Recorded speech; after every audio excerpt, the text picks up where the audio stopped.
I'm doing this out of hand, so if it might move a little bit, you're right. It's one of the last days in September and it's very worthwhile. And at the other end, in the other field, my other two friends are walking. Kabul's and having medicine because he has this bad cough. It's always when the time changes, the season is changing, he starts to cough. And now he has a pretty heavy medicine, so, well, let's hope it works. It always worries me if something happens to a horse, and I'm always a little bit upset. But let's go back to... This will make you dizzy. Go back to my friend who is more close, standing close to me. I was talking with some students, people who were doing a school, not a school of me, but students who were doing a school on riding, and they said, and they were joking about buttons. Well, yeah, but these Spanish horses have these special buttons, and if you know the buttons, then you can ride them, blah, blah, blah. And I got a little upset, because a machine has buttons, but a horse, who on earth's name thought of that? For instance, if you would talk about a button, what is he doing now? Now he's pissing over the food we put there. Why does he do it? Well, if you talk about buttons, this is a button. He's a stallion, he's a boy, he has a very good day today. He just came out of the stable, he was enthusiastic. And this is a way of saying, this is mine. Well, I don't think he will eat the part where he just urinated over. For people, things like this are amazing. People think, but that's strange behavior. Yeah, it would be if you would be a person, a human being. Human beings don't urinate over the food, or they don't urinate to say, this is my spot. As a matter of fact, I disagree on that, because I think men definitely do that still.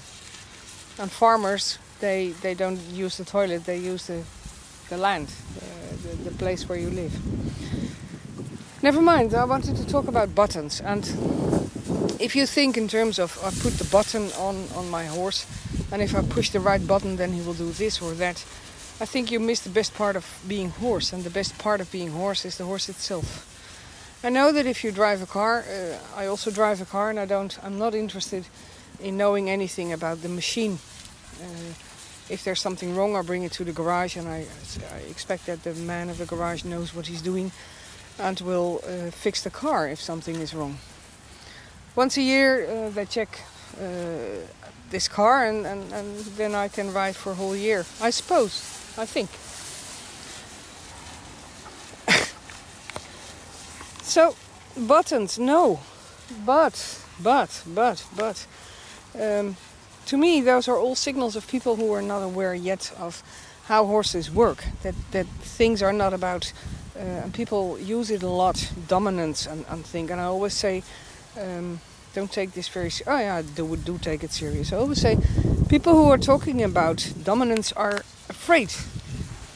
They are afraid to lose control. And so they are talking about dominance, and then you should sort of break the horse. And I know that's also proper English for schooling a horse. In Spain, they say doma vaquera, which is also has something to do with making a horse sort of making him very how do you say this in English? Making him very well listening to you. He has to listen always. Why? Well, because the cattle that these horses are working on are no flesh cattle. Those are the Toro Bravo, which are the bulls, and the cows. Don't underestimate the cows. It's like with people too. Don't underestimate the females. They are focused on kill. They are focused on attacking. And of course you can say something about that, and you will say I'm against bullfighting and all the kind of things. I'm not going to discuss that, not on this video anyway. But the intention is that the horse has to listen to his rider always, because his rider needs to help the horse. And the training of a good horse, which is able to deal with these Toro Bravo, well, that's a training of 2 or 3 years. First it's basic movement, and then it's really getting to know these bulls, these cows, they call them in Spain Toro Lidia, but you have several breeds. So, buttons, no. For the horse also it's insight. It has to do with insight of how to deal with people, how to deal with bulls, and all kinds of things which matter for the benefit of horse and rider. So, I really get upset if people are talking in terms of I have to find the buttons, because it has nothing to do with buttons. It has to do with obedience. It has to do with being able to work together. And especially in our countries, let's talk for the Netherlands, we don't have these fighting bulls. We only have women. That is a joke, but I sometimes really think that if you are talking, it's like with these movies, if you see the response I get, then it's almost like a bullfight. Well, never mind. But to be serious, we don't have these bulls, and that's also the difference in between this classical dressage, where it goes for the movement and the horse has to go very large movements. Nothing to do with buttons, all has to do with cooperation and being able to work together.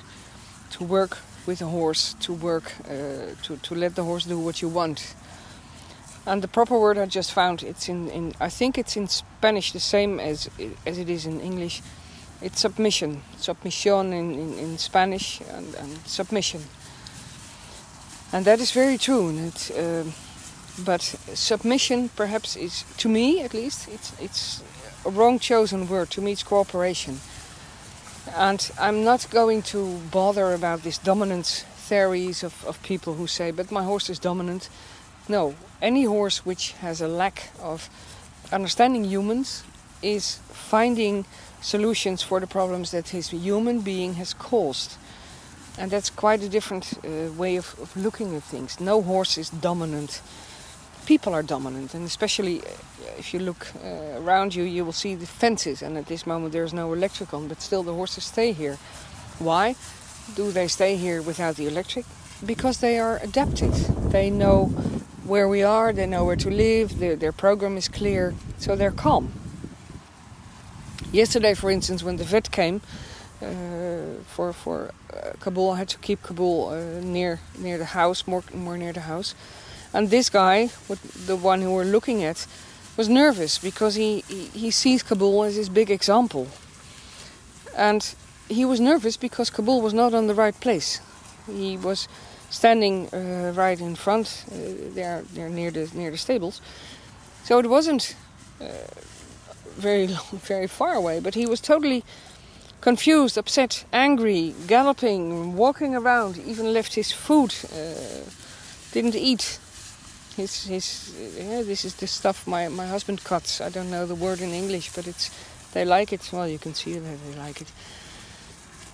It also has to do with submission. And if we are talking about dominance, well, he is studying the big white Kabul because he thinks Kabul has a very interesting personality, a very interesting look, and he is younger than Kabul. Kabul's now, I think, 12 or 13 years of age, and he is 7 years of age. So he is climbing on the ladder. Will he dominate? No. Does he need somebody to lead him? Yes. I am 164 on a little bit more, 165. He is 166. He's taller. But if it goes to muscles, he's far more stronger than I am. So I have to be smarter. Until now, he still has the idea that people are stronger than he is because we are so smart. We can open fences and I can rule his life. And that's what he likes, and that's why he gets this calmness. So, buttons, dominance, all that crap. I hope one day I can describe it so very well to make you all aware of this cooperating way of being with horses. The happy horse. This is, to me, how you make a horse happy. Give him a clear life, give him food, give him shelter when he needs it. Especially in our country where the weather is really awful at night. It's cold and windy. So I'm one of the awful people who puts the horse in the stable at night. Okay. Thanks for watching.